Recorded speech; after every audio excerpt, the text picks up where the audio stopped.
We just picture locked on our new film, Blank, which we will be naming before we No post. title. That's No usually a title. game time decision. No Yeah, titles. that's 5 minutes before we post. Saturday night, we called and we're just like, all right, what are we gonna do? Hey guys, we've just been chatting with Tyler and we're gonna film tomorrow.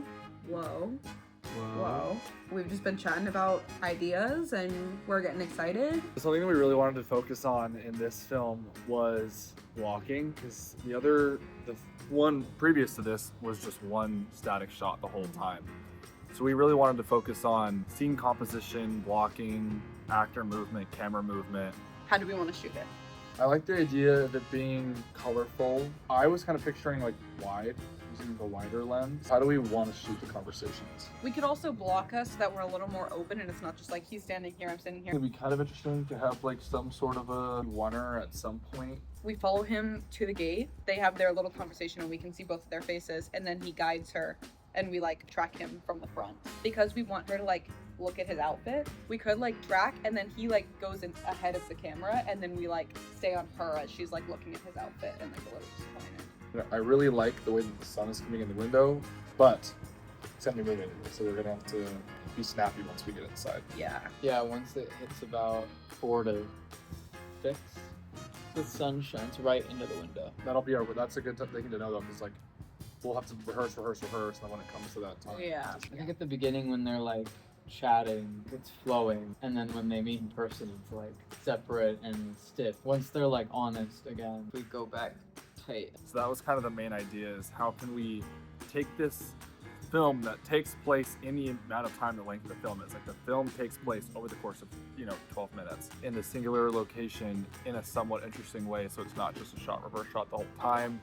And how can we do it with moving masters? If you guys want to talk about that. I think some people know what a kind of a standard master is. It's typically it's a shot that covers all the action in a scene, sometimes for an individual moment of a scene, but sometimes for the whole scene itself. A moving master essentially takes that, except that you're moving with the actors and moving with the action rather than staying static the whole time. It's more dynamic. In a lot of spaces, it's like, let's show off the production design. Let's show the entire space. Let's show the geography of the space, right? Sometimes you're like, there are two characters across the room from each other, and if you just have singles, you're not going to necessarily know where they are in the space related to each other, which is where blocking comes in. Yeah, moving masters are a really great way, especially I think in comedy, for actors to be able to improvise and play around with blocking. Okay, well, maybe we're actually gonna land here. And that sometimes ends up impacting like the story beats as well. Also because this all takes place over one interaction, like you said, in real time. There's a lot of opportunity to show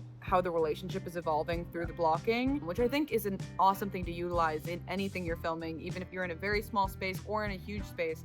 Playing with angles and distance between characters can tell a story so much more than dialogue sometimes. And a lot of it ended up being improvised because we had like the script was the template, but because also it's a comedy, we were like, let's just have fun with it. I think we should do a moving master where we just improvise the whole thing, and it's like, okay, you guys are in the space, it's awkward, you both like know that the other person is hiding something, just go and we can just try to have a conversation. We can kind of just like run rehearsal a few times, like you were saying, and just kind of like, okay, see what happens. And we have a lot of bloopers as well because of that. Well, if I'm Like,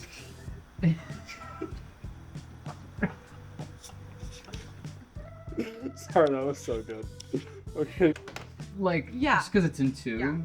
Yeah. So Here, It's okay. I can help. I can just Like twist it. I can help like Turn. Keep going, keep going, keep going.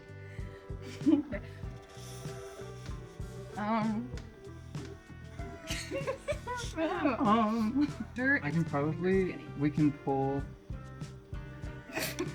A cool thing too that you might not know from watching it is the whole portion of the film that's inside the apartment was done in 4 takes. and it's a small space, so one thing we did have to do was like, we'd be going really well, the blocking would be working, and then Tyler would be like, okay, hold.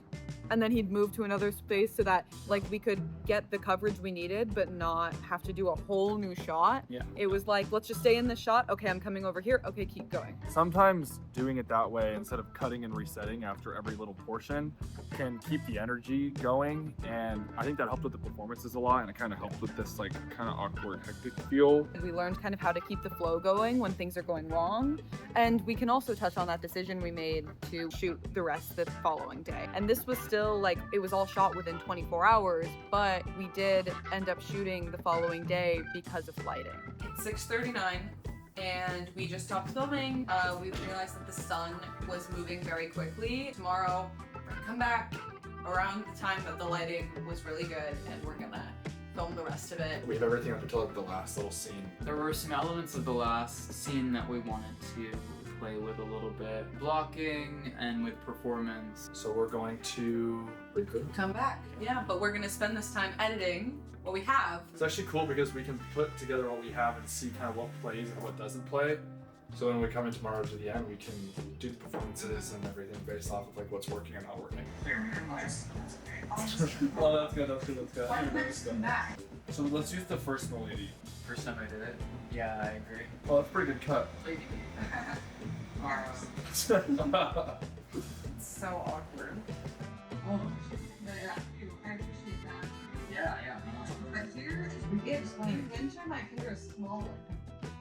So try taking that out? Yeah. It was less stressful leaving the first day, knowing, okay, we just need to do these couple pages of dialogue tomorrow, and then we're done. We actually did on the first day shoot a little bit of that last scene. So then the next day when we came in, we focused a lot more on blocking. And I think it was also cool because when they're outside and when they're inside should be very different vibes. I think when she steps into that space, it becomes a little more intimate. Our energy was slightly different on those 2 days. In the moment, maybe that was a little hard. That actually ended up helping because then when we got into that space, we felt a slight shift in tone. Post-production was super interesting because we did these long, like some of them were like 20-minute takes, like only a few of them, but they were like big, long takes. Since we improvised, we could kind of take the beats from the original story we had and go, okay, where would these improvisations fit in? It was like, oh, you said something funny here, you said something funny here. And then sometimes it would be like, in this take, in the background, you said something really funny, but you didn't do it in your own coverage. And then it was like, how do we do this? Sometimes what's funnier than the person saying it is the other reaction. person's reaction. Exactly. Yeah. Definitely finding those moments where there's something funny going on in front of and behind the camera was really helpful. And yeah, rearranging things. This was all one line, but let me just break up this line and have this person say something in between or whatever. And it's just like, it was really fun to play with. We haven't done any sound design, but Yeah. trusting like, That's Okay. tomorrow's job. yeah, Sound tomorrow. sound tomorrow. On tomorrow. Like that. Yeah. So we're going through the sounds, and we're just a little bit amazed at how voice memos actually captures so. Also looking up sound effects. Yes. And how much voice memos came by, I guess, and how much voice memos catches, because we didn't use any professional sound equipment on this, and we were outside and we were moving. My phone was in my pocket recording, and so we used most of his voice memos, but it's like clear, very clear. Crazy. You don't really have to do a whole lot to Use it. what you have. That's all you need. Yeah. Yeah, and if you have to, you can ADR it, and even though that's hard, like, it's a good skill to learn. I know. Not that. That one's not bad. Yeah. That's revolting. Yeah. And then Tyler's doing score and color at the same time, so we'll be like sending each other things simultaneously. The shots we have already have a lot of color, luckily. Yeah. Like, we came in here and we're like, oh, they're like greens and blues, and it was just so pretty. And so I think pink shirt. I had the blue eyeshadow, so I think like you'll have a lot of fun. Yeah. Oh, I'm with gonna have that. fun. Okay, I got a little bit of fill there. I did it. Is it bright now though? Oh wait, highlights down. Hold on. That's way better. You're gonna like that a lot better. I hope. Oh, I'm sure. Said that so confidently. Oh yeah. We're posting it in 2 days. This is the quickest post turnaround we've had because before we were actually ahead of schedule. We were like, oh, we have so much time. And we all went on vacation. We got back and we're like, oh, we have to post in 1 week. Yeah. It'll be fun to post Yeah. it. Yeah, I'm so excited. Well, we're excited for you to see it, and we're excited go for the watch next it. one. Because if you're watching this, it's out now. Yeah, it's true. Film tomorrow. Oh.